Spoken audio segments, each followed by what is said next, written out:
May umaalmang pong congressman doon sa ginawang reimbursement po ni BP Sara sa kanyang confidential funds. Dahil kung siya daw po ang tatanungin at siya ang bibigyan, hindi daw po niya tatanggapin na ang gamot ang ibibigay sa kanya kumpara sa pera. Kumbaga sa kanya, mas gugustuhin daw niya pera ang ibigay sa kanya kaysa gamot.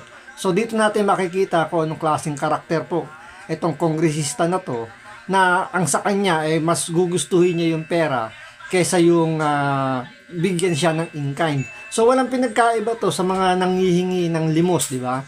So, di ba yung iba nanghihingi, gusto ang ibigay sa kanila pera.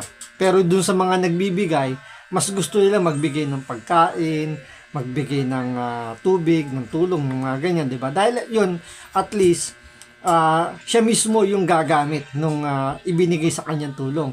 Hindi kagaya na magbibigay ka ng pera dun sa mga nanghihingi sa kalsada, baka ipangsugal pa. So, ganito yung ginagawa ngayon ng kongresistang ito, na sa kanya, mas gusto daw niyang bigyan siya ng pera kaysa gamot. So, ito, panoorin po natin tong kongresistan to, na yun ang kanya naging puna sa pagbibigay nga po ng rewards ng OBP sa pamamagitan po ng gamot at pagkain. So ito panoorin po natin, pero syempre bago ang lahat, kung hindi ka pa nakasubscribe sa Makapili TV, baka naman pwedeng pakipindot po muna yung subscribe button at the same time, palike na rin po ng video, wala naman pong bayad dyan, kaya pindot na. So ito panoorin po natin. Nag-aalala ako dun sa mga informant no ng confidential funds. Ay yung gumagamit ng confidential funds na inform. Para baka may sakit lahat sila. Kasi gamot yung mga pinambabayad sa kanila, pero kung ako siguro yung informant, di ako tatanggap ng gamot eh. Siyempre gusto ko compensation kasi importante yung mga impormasyon na ibabato mo, di ba? Very crucial yun sa paghahanap ng di ba? Kung may mission man kayo or may mga ine-extract sa inyong impormasyon. Di ba? Ito nga pala si kamukha ni Jesus Palsis pero congressman to si Paulo Ortega yata ito. So para sa kanya, pera daw ang gusto niya. So hindi naman tayo, kumbaga hindi naman nakakapagtaka na pera ang gusto niya. So lahat naman ng congressman na gusto ma-impeach si BP Sara, talagang pera ang kanilang gusto. Kitang-kita naman sa kanilang mga di ba? Kanilang galawan, sa mga nabigyan ng maleta, di ba? Sa mga may mga contractor, yung mga mahilig sa mga ghost project. So, mas sinasamba nila yung pera kesa yung bigyan na lang kayo ng gamot. So, ano ba yung konteksto? Bakit ba gamot yung ibinigay ng OBP sa mga informant na binigyan nila? Kasi kung iisipin ninyo naman talaga dito sa Pilipinas, may mga may mga lugar na talagang liblib, mga nasa malalayong kabundukan, na hindi talaga nararating ng tulong ng gobyerno, 'di ba? Yung mga basic na binibigay ng gobyerno tulad na lang ng ospital, paaralan, 'di ba?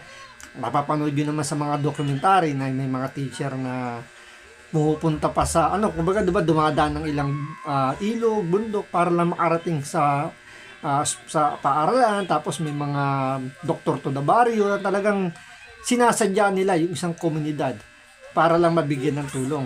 So, dito natin nakikita yung konteksto bakit ibinigay o bakit yun ang ibinigay ng OBP, bakit gamot.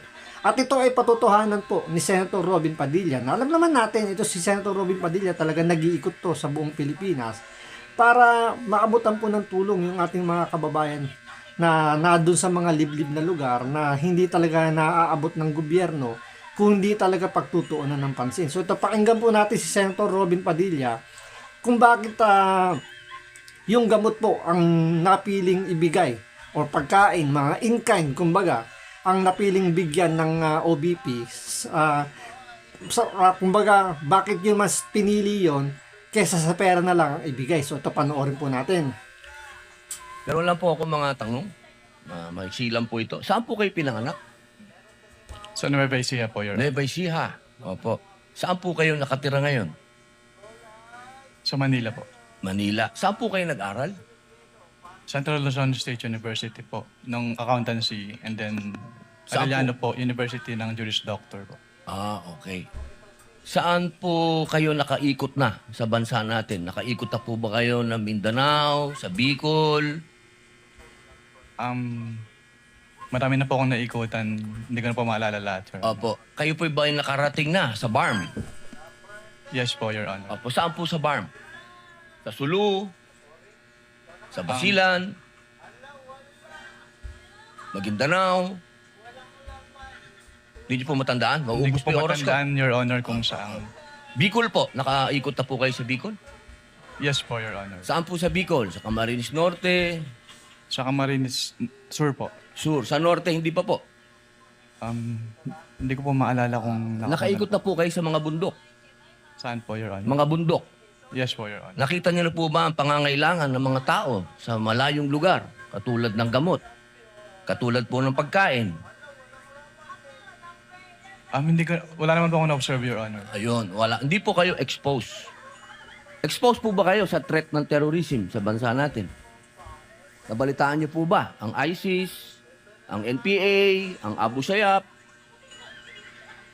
Exposed po ba kayo doon sa mga balita?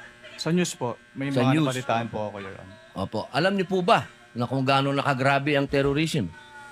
Wala po akong threshold, Your Honor, to determine that. Wala po. Pero kayo po ang humahawak ng investigasyon.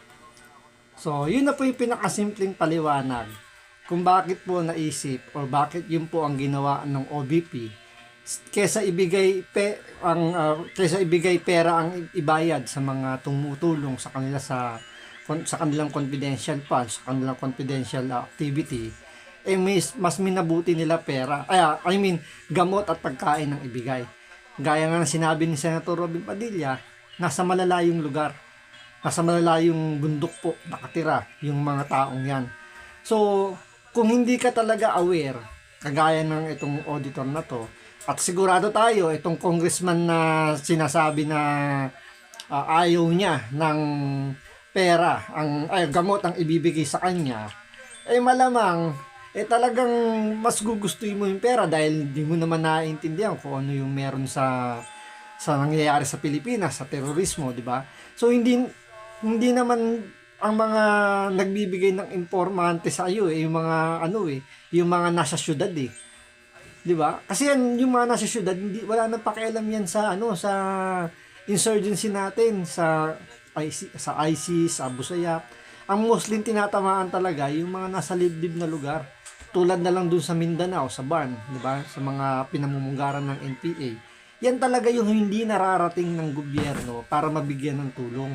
Kaya nga yung mga binibigyan nila rito ng gamot, ng pagkain, ito yung mga nagbibigay ng ng impormasyon. Ito yung mga magsasaka, yung mga nagtatanim sa mga bundok na hindi po sila pumupunta sa syudad para alam yun, humingi ng tulong para sa pangkalusugan, edukasyon, mga ganyan.